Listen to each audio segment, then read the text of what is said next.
Donc, on lit dans le psaume 119 à partir du verset 126. Il est temps que l'Éternel agisse. Il transgresse ta loi. C'est pourquoi j'aime tes commandements, plus que l'or et que l'or fin. C'est pourquoi je trouve juste toutes tes ordonnances. Je hais toute voie de mensonge. Tes préceptes sont admirables. Aussi mon âme les observe. La révélation de tes paroles est claire. Elle donne de l'intelligence aux simples. J'ouvre la bouche et je soupire, car je suis avide de tes commandements. Tourne vers moi ta face, et aie pitié de moi, selon ta coutume à l'égard de ceux qui aiment ton nom. Affermis mes pas dans ta parole, et ne laisse aucune iniquité dominer sur moi. Délivre-moi de l'oppression des hommes, afin que je garde tes ordonnances. Fais luire ta face sur ton serviteur, et enseigne-moi tes statuts. Mes yeux répandent des torrents d'eau, parce qu'on n'observe point ta loi. Amen. Donc, si vous étiez là la semaine passée, on avait regardé 6 versets en qui le psalmiste disait là, « Je suis ». Donc, il disait « Je suis à toi ». Donc, celui qui a écrit ce psaume pouvait dire à Dieu qu'il lui appartenait. Il appartenait à Dieu. Donc, ça veut dire que c'est quelqu'un qui a eu un jour dans sa vie qu'il s'est repenti, puis qu'il s'est tourné vers Dieu. Il a cru en Dieu.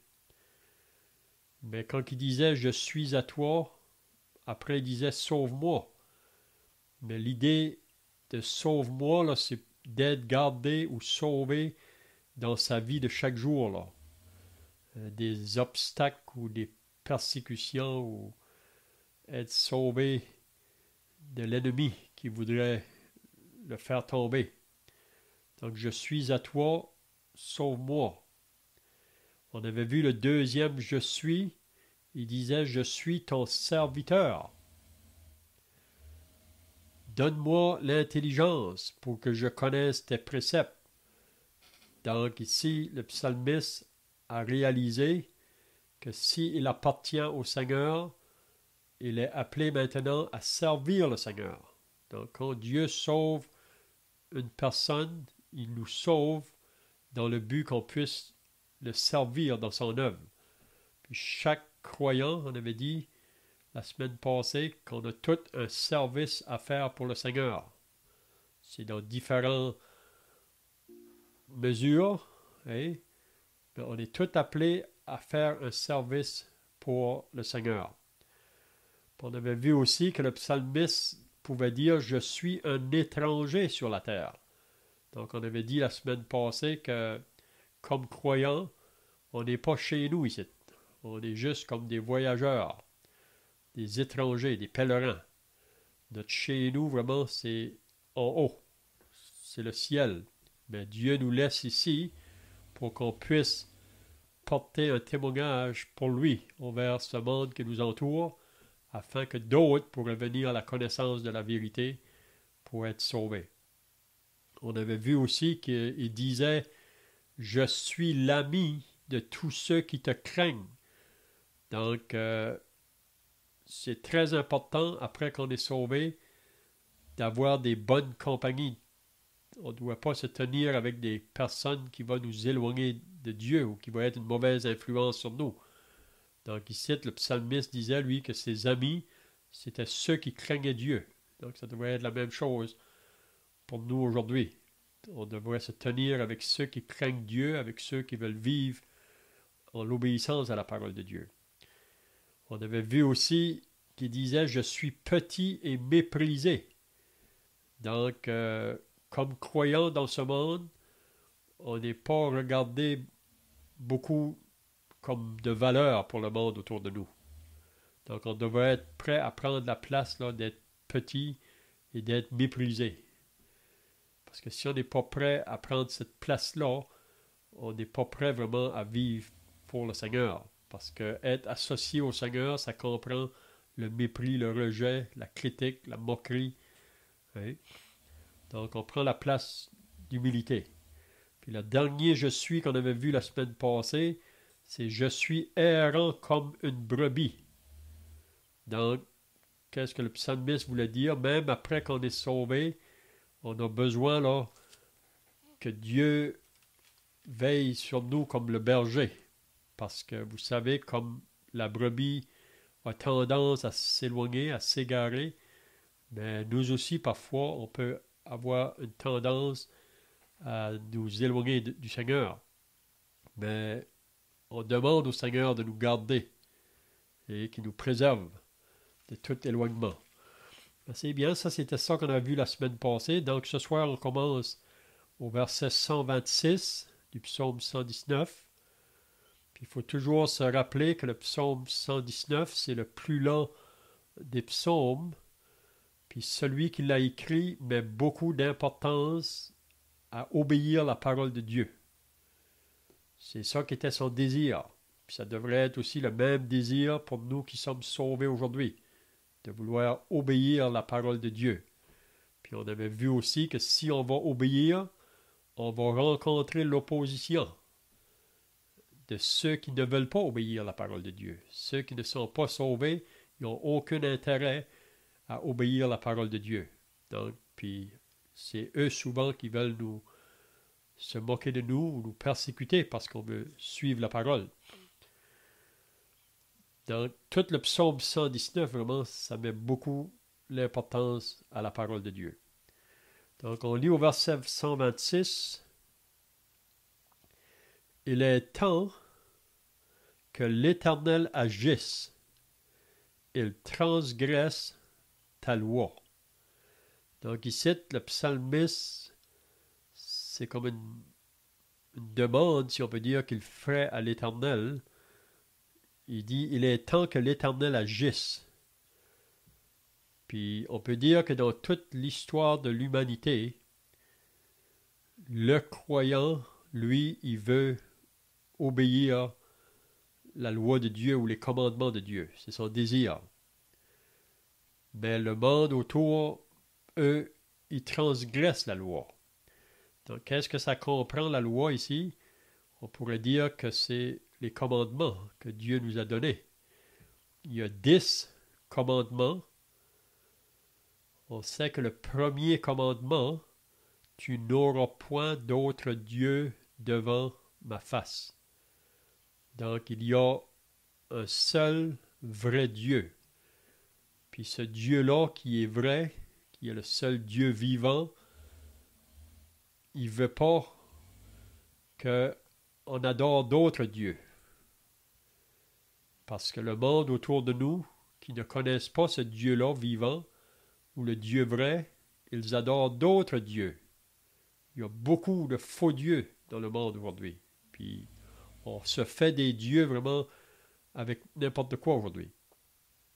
Donc si on ne sert pas le vrai Dieu, on va aller vers des faux dieux. Mais pour le croyant, pour celui qui s'est converti à Dieu, son désir, c'est de servir le seul Dieu vivant. Et le seul Dieu vivant. Le deuxième commandement, vous vous rappelez? Tu ne te feras point d'image taillée, ni de représentation quelconque pour te représenter Dieu, pour te prosterner devant. Donc, le deuxième commandement nous dit très clairement qu'on ne doit pas se faire des idoles, de se faire des images ou des statues pour nous représenter Dieu. Parce qu'on lit dans le psaume 115 que les idoles, Ils ont des yeux, mais ils ne voient pas. Ils ont des oreilles, mais ils n'entendent pas. Ils ont des mains, ils ne peuvent pas toucher. Ils ont une langue, ils ne parlent pas. Ils ont des pieds, ils ne marchent pas. Donc, c'est des dieux vraiment qui sont morts.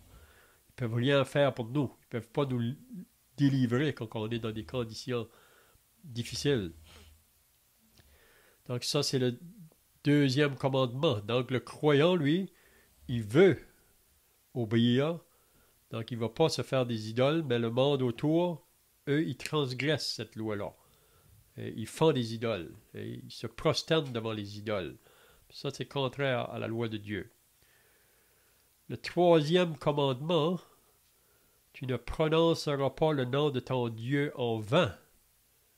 Ça veut dire qu'on ne devrait pas mentionner le nom de Dieu inutilement. Puis même, on sait qu'il y a beaucoup de gens aujourd'hui qui blasphèment le nom de Dieu.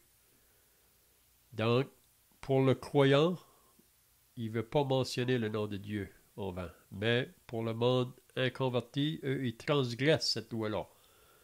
Ils blasphèment le nom de Dieu ou qui prononcent le nom de Dieu à tout moment. Hein? Ça, c'est pas selon la loi de Dieu. Ensuite, le quatrième, tu observeras le jour du sabbat. Donc, pour les Juifs, Dieu avait mis un jour de repos. Donc, ils pouvaient travailler 6 jours, mais le 7e jour, c'était un jour de repos. Ils devraient obéir à ce commandement-là. Puis, c'était vraiment pour un bien-être, vraiment, pour le peuple juif, d'avoir un jour pour se reposer. Oui? Donc, le croyant, il veut observer le jour du sabbat que Dieu avait donné dans l'Ancien Testament. Mais pour nous, aujourd'hui, on peut dire que le jour que nous devons donner au Seigneur, c'est le premier jour de la semaine. Parce qu'on est dans une nouvelle alliance, on est dans un nouveau commencement. Donc, le jour du Seigneur, ça devrait être un jour qu'on se donne davantage là, dans le service pour le Seigneur, puis on sait que c'est même le jour qu'on va se réunir, les croyants, pour adorer le Seigneur. Parce que le premier jour de la semaine, c'est le début de la semaine, donc Dieu doit avoir la première place dans nos vies. Donc, on donne ce jour-là au Seigneur. Oui. Donc, ça, c'est le quatrième. Le cinquième commandement, honore ton père et ta mère.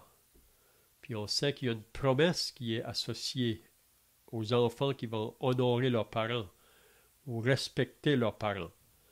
Il y a une promesse qu'il y aura une longue vie. On sait qu'on vit dans un monde aujourd'hui où beaucoup déshonorent leurs parents. Beaucoup manquent de respect pour leurs parents. Et donc ça, ce sont ceux qui transgressent ce commandement-là. Donc le croyant, lui, il veut obéir ça. Mais celui qui n'est pas croyant, il va désobéir cette loi-là. C'est pour ça qu'on lit que dans les derniers jours, les enfants seront rebelles à leurs parents. Donc, ils vont faire contraire à ce que les parents veulent. Donc ça, c'est le cinquième commandement. Le sixième, tu ne tueras point. Donc on dit que les 4 premiers commandements, c'est envers Dieu, puis les 6 derniers sont envers notre prochain. Donc, si on aime, puis on sait que c'est seulement le croyant qui peut aimer de la manière que Dieu nous parle dans sa parole, parce que c'est un amour qu'on a reçu par l'Esprit au jour du salut. Puis cet amour-là, c'est qu'on va aimer Dieu premièrement. Donc si on aime Dieu, on ne va pas aller vers d'autres dieux. Si on aime Dieu, on ne va pas se faire des idoles pour se prosterner devant.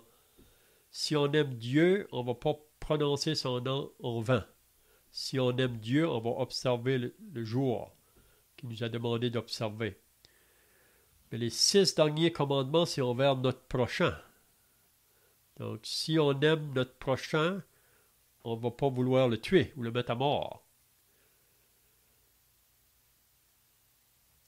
Si on aime notre prochain, on ne va pas vouloir aller avec la femme de notre prochain. Ça, c'est le 7e commandement, de ne pas commettre l'adultère.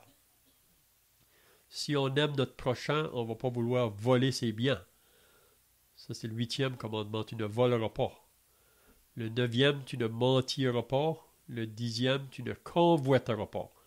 Donc, si on aime notre prochain, on ne va pas lui mentir, on ne va pas convoiter ses biens. Hein?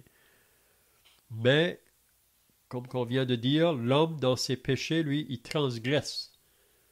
Parce qu'il y a cette nature de péché en lui, puis cette nature-là vraiment s'oppose toujours à la loi de Dieu. Donc c'est pour ça, à moins d'être sauvé, on ne peut pas obéir à la loi de Dieu. Donc ça, c'est le verset 126. Il est temps que l'Éternel agisse, il transgresse ta loi. Donc, qu'est-ce que le psalmiste voudrait dire aussi? Que Dieu, à un moment donné, y agit. Vous savez, Dieu est bien patient, parce que son désir, c'est pas que le méchant périsse, il veut que le méchant se repente, il se tourne vers lui. Mais si le méchant insiste pour continuer dans sa voie, donc à un moment donné, Dieu peut agir parce qu'il désobéisse à sa loi, il transgresse sa loi. Dieu peut intervenir. Si vous voulez, on pourrait lire dans Jérémie au chapitre 26. Jérémie au chapitre 26. Et on va juste lire les paroles que Dieu avait dit à Jérémie de prononcer au peuple. Donc on lit à partir du verset 1, Jérémie 26.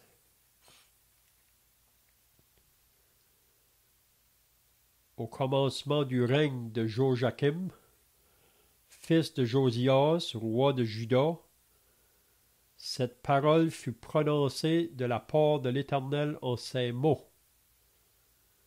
Ainsi parle l'Éternel.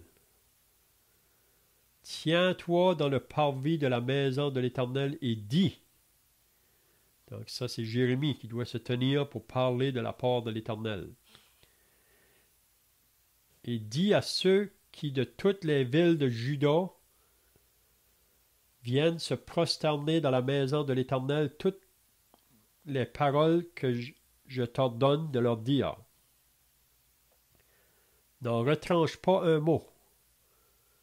Donc le prophète doit dire comme Dieu a parlé. Il ne doit pas retrancher rien. Il doit dire la vérité. Ça, c'est le vrai prophète qui va parler de la part de Dieu. Il ne retranche rien, il dit la vérité. Contraire au faux prophète.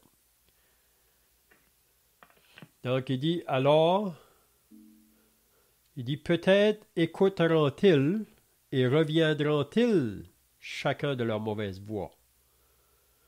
Donc Dieu, avant de juger ou d'agir, il va toujours envoyer son serviteur pour avertir le peuple.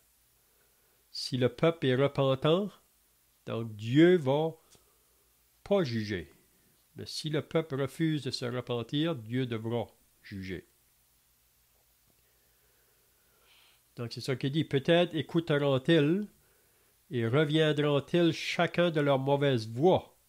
Alors je me repentirai du mal que j'avais pensé leur faire à cause de la méchanceté de leurs actions.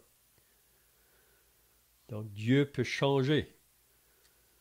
Dieu peut vouloir juger, mais si le peuple est repentant et change d'attitude, Dieu peut retirer son jugement. Tu leur diras, ainsi parle l'Éternel, si vous ne m'écoutez pas quand je vous ordonne de suivre ma loi. Donc c'est ça qu'on a lu dans le psaume 119 là. Il transgresse ma loi. Ainsi parle l'Éternel, si vous ne m'écoutez pas quand je vous ordonne de suivre ma loi que j'ai mise devant vous, d'écouter les paroles de mes serviteurs les prophètes que je vous envoie, que je vous ai envoyés dès le matin et que vous n'avez pas écouté. excusez. Alors je traiterai cette maison comme Silo, et je ferai de cette ville un objet de malédiction pour toutes les nations de la terre. Donc, si on va refuser d'obéir la parole de Dieu annoncée par les prophètes ou les serviteurs de Dieu, Dieu un jour devra se lever pour juger, pour mettre fin, comme qu'il a fait dans le temps de Noé. Donc on revient au psaume 119, le verset 126. Donc il est temps que l'Éternel agisse, il transgresse ta loi. Puis là, le psalmiste va dire, c'est pourquoi j'aime tes commandements. Donc celui qui a écrit ce psaume, lui dit, j'aime tes commandements. Plus que l'or et que l'or fin. Donc le psalmiste ici, il est plus attaché au commandement de Dieu qu'à l'or ou l'argent ou les richesses que le monde a à nous offrir ou que le diable a à nous offrir. Vous vous rappelez, le diable, quand il est venu tenter le Seigneur,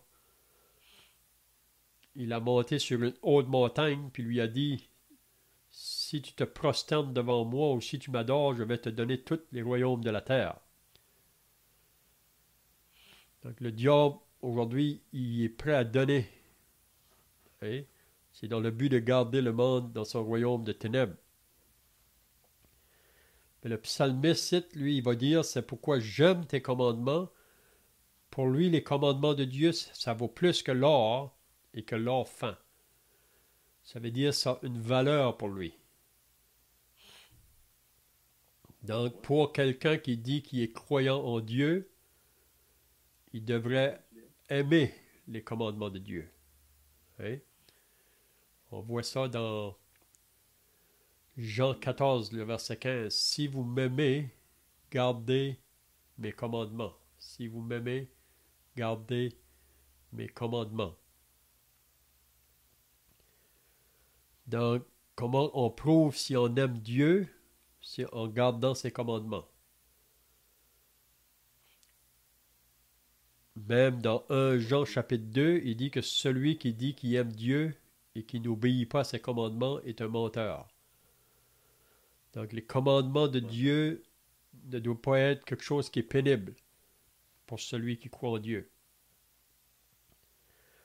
Donc je ne sais pas si quelqu'un a d'autres pensées à ajouter ici là ou des questions à poser. Est-ce que tu m'entends? Oui. OK, parce que j'ai essayé d'intervenir, mais j'ai redémarré, ça ne semblait pas fonctionner. Je pensais que vous ne m'entendiez pas. J'avais plusieurs commentaires, là, je ne pourrais pas tous les faire, mais il y a tout. Ils ont des commandements. Je pense au travers des 10 commandements. Et en réalité, Jésus a résumé ces 10 commandements dans Matthieu chapitre 22. Il y a un docteur de la loi qui lui demande quel est le commandement le plus important. Et Jésus le dit, tu aimeras le Seigneur ton Dieu de toute ta force, de ton cœur, de ta pensée. Et il dit, voici le second qui lui est semblable, tu aimeras ton prochain comme toi-même. Et Jésus le dit, toute la loi et les prophètes se résument à ces 2 commandements. Donc on sait que Dieu est amour et tous les commandements se résument à aimer finalement. Ce que Dieu nous dit, au bout de la ligne, c'est que nous n'aimons pas. Naturellement, nous ne savons pas ce qu'est l'amour. Il y a beaucoup de chants dans le monde qui parlent de l'amour, mais l'homme ne sait pas ce qu'est l'amour, ce que c'est que d'aimer. Et la Bible nous dit que Dieu a tant aimé le monde qu'il a donné son Fils unique, afin que quiconque croit en lui ne périsse, mais qu'il ait la vie éternelle. Donc, et au commencement, c'est toujours la même histoire, dans le Jardin d'Éden. Adam et Ève ont douté de l'amour de Dieu. Lorsqu'ils ont cru le mensonge qui leur disait que Dieu ne voulait pas qu'ils deviennent comme lui, finalement. Et ce que tu étais en train de dire au sujet du je ne reviendrai pas sur ce que tu as dit pour Jérémie, mais néanmoins, ici, ce que tu dis, le verset 125, je suis ton serviteur, verset 126, il est temps que l'Éternel agisse, il transgresse ta loi. Comment dire, si ce n'est que Dieu est plus patient que le psalmiste. Nous, à nos yeux, parfois, on se sent indigne de certaines situations et on voudrait que Dieu agisse. Dieu est plus patient que le psalmiste ne l'était et que nous ne le sommes nous-mêmes. Et Dieu, dans sa patience, ne désire pas qu'aucun homme périsse, mais que tous se repentissent et la connaissance de Jésus-Christ. Donc, dans le fond, ça exprime aussi un verset qui exprime d'une certaine façon la patience de Dieu par rapport à celle des hommes. Et finalement, verset 127, c'est pourquoi j'aime tes commandements. Et encore, on revient à l'amour. Qu'est-ce que c'est d'aimer? Mais aimer les commandements de Dieu, c'est aussi aimer Dieu. Jésus disait la même chose. Hein? Celui qui m'aime garde ma parole. Donc, on peut regarder ce qu'on fait dans une journée, on peut regarder ce que l'on fait dans une semaine, dans un mois, dans une année, et se poser la question dans que j'investis mon temps. Et finalement, mes efforts, mon temps, mon argent que j'investis à chaque jour, à chaque semaine, à chaque mois, à chaque année, c'est le reflet de là où mon cœur se trouve, où est mon amour. Beaucoup de gens peuvent passer un temps fou à regarder la télévision, c'est ce qu'ils aiment, c'est ce qu'ils aiment. Beaucoup de gens peuvent passer beaucoup de temps à laver leur voiture, à faire toutes sortes de choses. C'est pas que les choses sont mal en soi, c'est l'idée qu'on passe combien de temps avec la parole, avec le Seigneur. Où est notre cœur? Où est notre amour? Où est notre intérêt? Et ici, le psalmiste, très clairement, ce qu'il dit, c'est qu'il aime les commandements de l'Éternel. Donc, son intérêt est dans la parole de Dieu, dans ce que Dieu dit. Et pour nous-mêmes, encore une fois, on peut se poser la question. Et si on regarde ce qu'on fait aujourd'hui, même quelqu'un qui est étudiant, qui investit du temps pour étudier, pour avoir une carrière, il n'y a rien de mal dans ces choses-là. Mais est-ce que mon cœur est dans ces choses-là ou si je fais ces choses-là parce que je sais que c'est ce à quoi Dieu m'appelle aujourd'hui? Tu sais la parole nous dit qu'il y a un temps pour chaque chose. Il y a un temps pour se marier, il y a un temps pour naître, il y a un temps pour mourir, il y a un temps pour chaque chose. Donc, l'étudiant, il est normal qu'il consacre des efforts à ses études. Mais si cela devient la priorité numéro 1 dans sa vie, là, c'est là que commence le problème. C'est là qu'il y a un problème. Donc, ça peut être la séduction des richesses, comme Léon le mentionnait. Satan qui a essayé de tenter le Seigneur Jésus vers autre chose. C'est la pensée, c'est la parole de Dieu. Et en vain, il a essayé de le tenter par les richesses du monde. Et en vain, bien sûr.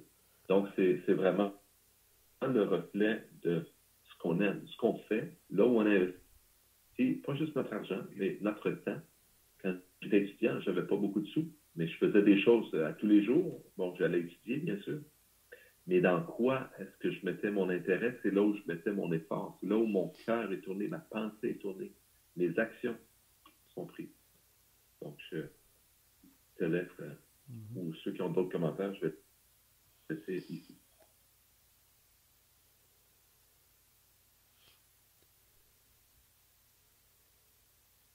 C'est pour ça que Jésus a dit ne vous amassez pas des trésors sur la terre, où la teigne et la rouille détruisent, mais amassez-vous plutôt un trésor dans le ciel, là où la teigne et la rouille ne peuvent pas détruire. Donc, se ramasser un trésor dans le ciel, comment qu'on va le faire? C'est en se consacrant vraiment au Seigneur. Puis ça peut être sur différents aspects. C'est notre temps, c'est notre argent, c'est notre énergie. Oui. Parce qu'on sait que les choses de ce monde, comme qui vient d'être dit, c'est légitime. Les choses on est responsable à prendre soin. Mais ça ne devrait pas avoir la priorité. C'est le moment que ça devient une priorité, là, C'est là vraiment que notre cœur s'est détaché du Seigneur ou s'est éloigné. Donc le verset 28, c'est pourquoi je trouve juste toutes tes ordonnances. Je hais toute voie de mensonge. Donc on peut voir ici que le psalmiste, il peut se réjouir dans la loi de Dieu, même qu'il dit que c'est plus que l'or et que l'or fin. Il peut dire, c'est pourquoi je trouve juste toutes tes ordonnances. Donc, on voit qu'il se met d'accord avec la pensée de Dieu et les voies de Dieu. Il ne va pas chercher à argumenter. Et les ordonnances et les commandements de Dieu, il dit, je trouve juste, il les trouve corrects, il trouve ça bien. Il sait que c'est pour son bien. Il reconnaît que Dieu, c'est lui le créateur, c'est lui qui nous a créés, donc c'est lui qui sait ce qui est bien pour nous. Et c'est comme quelqu'un qui invente une machine, puis il va donner des directions comment que la machine doit fonctionner. Donc c'est lui qui sait ça, parce que c'est lui qui l'a inventé la machine. Mais si moi je prends la machine, puis je fais tout au contraire de l'indication, comment est-ce que je devrais fonctionner avec, donc ça ne va pas bien aller. Donc c'est ça ici que le psalmiste a saisi, puis c'est ça qu'on devrait nous aussi comme chrétiens saisir, que si Dieu nous a donné des lois ou des ordonnances, des préceptes, on devrait vouloir les obéir, parce que c'est pour notre bien. Hein? Il dit, je hais toute voie de mensonge.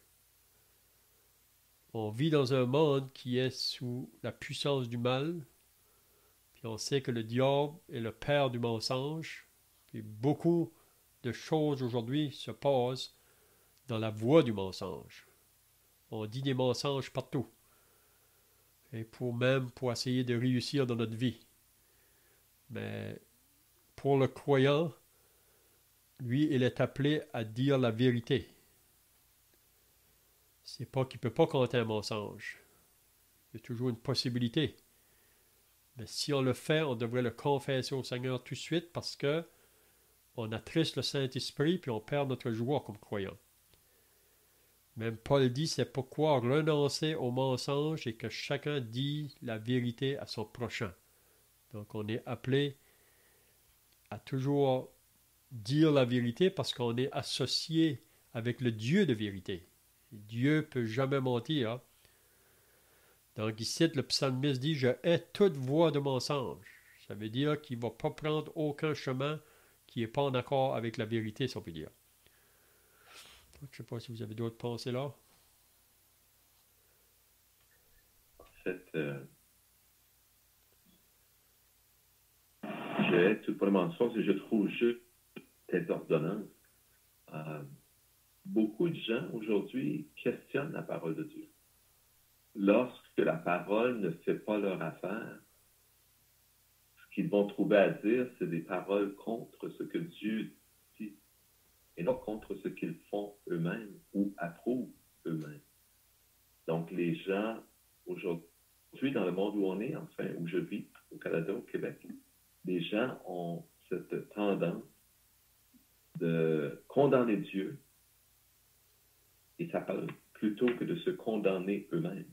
Il est difficile, vous savez, de se trouver pécheur devant Dieu lorsque on approuve ce que nous faisons, au lieu de prendre comme on dit dans le template, hein, le gabarit, la parole, qui est la référence, qui nous dit ce qui est droit. Et le psalmiste a cette attitude où il considère la parole comme étant la rectitude, juste ce qui est droit. Et donc, dans sa vie, tout ce qui ne se conforme pas à la parole, à ce qui est juste, à ce qui est droit, s'écarte de la rectitude que Dieu demande. Et le psalmiste le condamne et le rejette dans sa propre vie d'abord, et autour de lui également. Donc, aujourd'hui, il y a beaucoup de gens, comme je l'ai dit, qui vont questionner. Même aujourd'hui, les gens ne se marient pas, par exemple, et ils vont vivre une vie sexuelle débradée, ou bien même avec toujours la même personne, mais la même personne qui n'ont pas voulu marier et qui ne veulent pas marier. Et les gens vont considérer que c'est correct, que ce n'est pas grave. Et en faisant cela, les gens ignorent ce que Dieu dit, mettent de côté, ne valorisent pas la parole de Dieu, mais ce que eux déclarent et pensent. Je donne simplement un exemple, on pourrait ajouter d'autres exemples. Et vous comprenez que l'idée, c'est que je deviens mon propre juge. Donc, si pour moi, c'est correct de faire telle ou telle chose et que je l'accepte, à ce moment-là, la parole n'a plus d'effet pour me dire que je suis dans le péché. Et je ne me vois pas comme pécheur devant Dieu car je me suis approuvé moi-même. Mais si on prend la règle, la rectitude qui est la parole et qu'on la lit et qu'on l'applique sur nous-mêmes, notre vie va changer si on croit en la parole, comme le psalmiste l'indique ici. Parce que forcément, si nous croyons que la parole est la vérité, la règle, qu'elle vient de Dieu, qu'il n'y a pas d'erreur et qu'elle est juste, tout ce que je puis faire qui n'est pas parfaitement conforme à la parole, forcément, ça dévie de la vérité. Donc, c'est quand même important la perception du psalmiste face à la parole.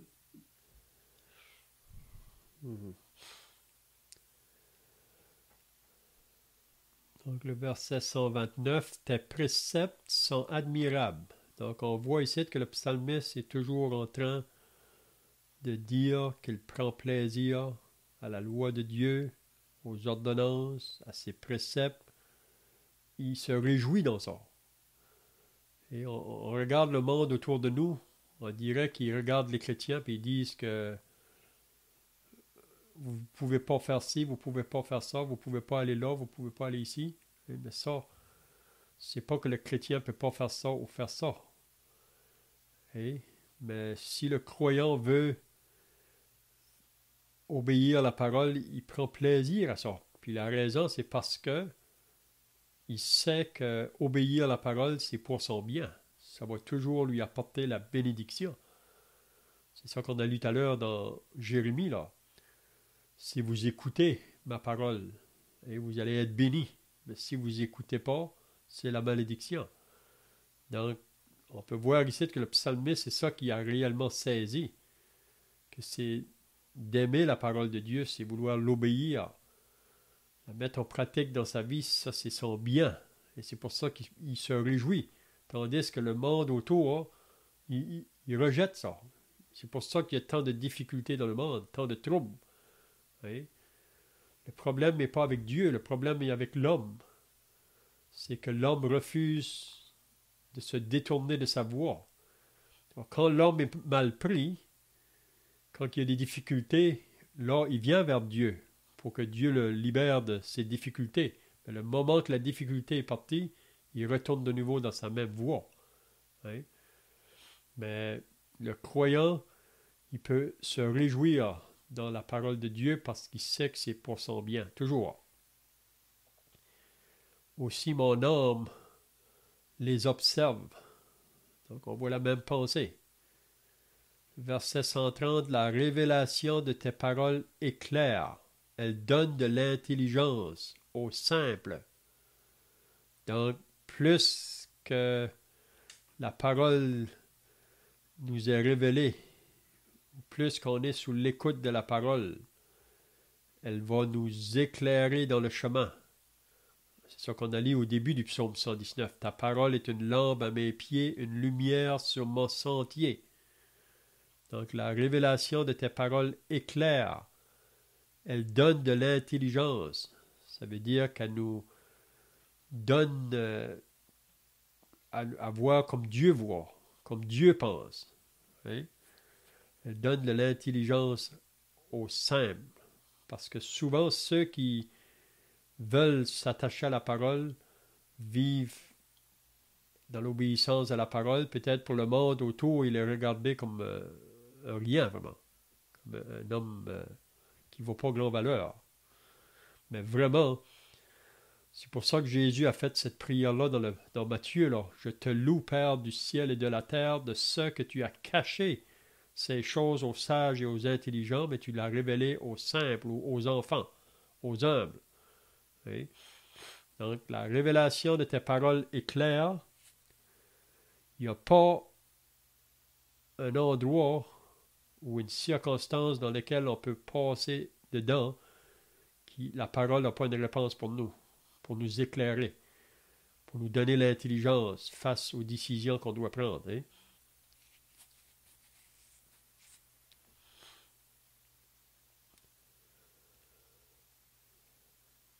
Si je peux me permettre, je ferai deux petits commentaires. Et la position du psalmiste, c'est tes préceptes sont admirables. Vous savez, si on a de l'admiration pour quelqu'un, on le tient en haute estime. Hein? Si je ne sais pas trop quoi, si il y a un concours d'hommes forts et les jeunes aiment ça, regarde. Ils vont chercher à imiter cet homme fort, à faire comme lui. C'est un peu comme la référence, si vous voulez. Là. Et ils trouvent admirable la force de cet homme-là, par exemple. Mais le psalmiste, c'est un peu la même chose, mais c'est pas, si on peut dire, tourné vers une sorte d'idolâtrie, si on veut, vers les hommes. Mais c'est vraiment tourné vers Dieu, vers ses préceptes. Ses préceptes, à ses yeux, sont admirables. Et donc, si réellement les préceptes de Dieu sont... C'est pas juste les préceptes de Dieu, c'est quelque chose de vraiment fantastique, admirable. C'est quelque chose qu'on tient haut en estime. C'est quelque chose qui nous tient donc beaucoup à cœur. C'est quelque chose de vraiment précieux et qu'on d'autant plus chercher à imiter et à obéir, si on peut dire, de cette façon-là. Et le verset 129 il se terminait en disant « Elle donne l'intelligence aux simples ». On peut poser la question, c'est qui ça, les simples? À qui la parole donne de l'intelligence? Et pour réponse, je propose ou je suggère élément de réponse ou réflexion. Dans les proverbes, Dieu nous parle. Il y a plusieurs passages comme ça, mais j'en lis un dans le chapitre 1er des proverbes au verset 20. La sagesse crie dans les rues. Elle élève sa voix dans les places. Elle crie à l'entrée des lieux bruyants, aux portes de la ville. Elle fait entendre ses paroles. Jusqu'à quand, stupide, aimerez-vous la stupidité? Jusqu'à quand les moqueurs se plairont-ils à la moquerie et les insensés haïront-ils la science? Tournez-vous pour écouter mes réprimandes. Donc, l'homme n'écoute pas Dieu. Et aux yeux de Dieu, l'homme est simple. Une personne simple, c'est une personne qui ne raisonne pas beaucoup. C'est quelqu'un qui manque d'intelligence. Et ici, le psalmiste n'est pas en train de dire tout du tout qu'il est une personne sans intelligence, mais au vu de Dieu à qui il se compare et de sa parole, il est, oui, vraiment comme une personne sans intelligence. Vous savez, quand un enfant écoute son père parler, à ses yeux, les paroles de son père ont de la valeur, de la vérité, de la force. Et c'est ainsi que le psalmiste se voit devant Dieu, encore une fois. Non seulement sa parole est haute et honorable, mais plus, le psalmiste prend une position basse face à Dieu. Il est un simple, sans intelligence. Il est une personne qui a besoin d'être instruite, d'être dirigée par son Père céleste. Il admet sa faiblesse et il se confie en Dieu. Donc, c'est réellement la pensée du cœur du psalmiste qui désire vraiment se confier en Dieu, se laisser guider par Dieu. C'est bien, je vois que le temps est passé, donc on pourra reprendre le verset 131 la semaine prochaine. Donc on va terminer par la prière, puis on peut chanter peut-être un couplet de cantique pour terminer. Notre Dieu et notre Père, nous voulons maintenant terminer par la prière, nous réalisant que ta parole est claire, elle nous révèle tes pensées et tes voies.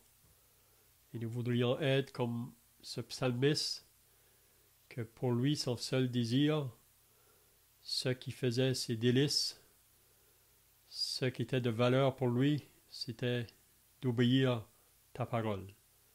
Donc, Seigneur, on aimerait aussi d'être engagé, si on peut dire, comme le psalmiste, être consacré, à vouloir davantage t'obéir et ne pas faire de compromis avec ta parole, parce que nous vivons dans un monde qui conteste, un monde qui s'oppose à la loi de Dieu et à ses commandements. Donc aide-nous donc à mettre ces choses en pratique dans nos propres vies. Au nom du Seigneur Jésus. Amen.